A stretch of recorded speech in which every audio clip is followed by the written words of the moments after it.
നൈന, നമുക്കിന്ന് cauliflower fry ഉണ്ടാക്കാം. അതെങ്ങനെ ഉണ്ടാക്കുന്നതെന്ന് നോക്കാം. ആദ്യം നമുക്ക് കോളിഫ്ലവർ അരിഞ്ഞിട്ടതിലേക്ക് മഞ്ഞൾപ്പൊടി ഇട്ട് നല്ലോണം മിക്സ് ചെയ്ത് കഴുകിയെടുക്കാം. അത് കുറച്ച് 5 മിനിറ്റ് നേരം കഴുകണം.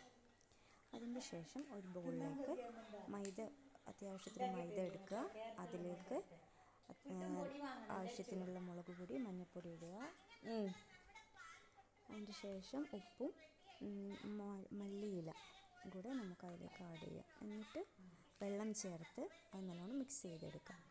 അതിന് ശേഷം അതിലേക്ക് നമുക്കൊന്ന് നീക്കി വെക്കാം. അതിന് ശേഷം വേറൊരു ബൗളിലേക്ക് കോളിഫ്ലവർ ഇട്ട് അത് നല്ലോണം തിളപ്പിച്ച് അത്യാവശ്യം ഒന്ന് വേവിച്ചെടുക്കാം.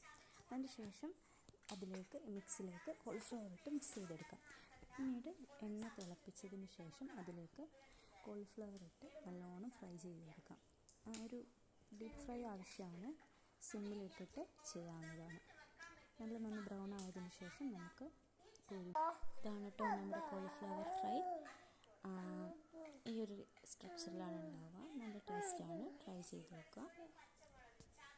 Thank you.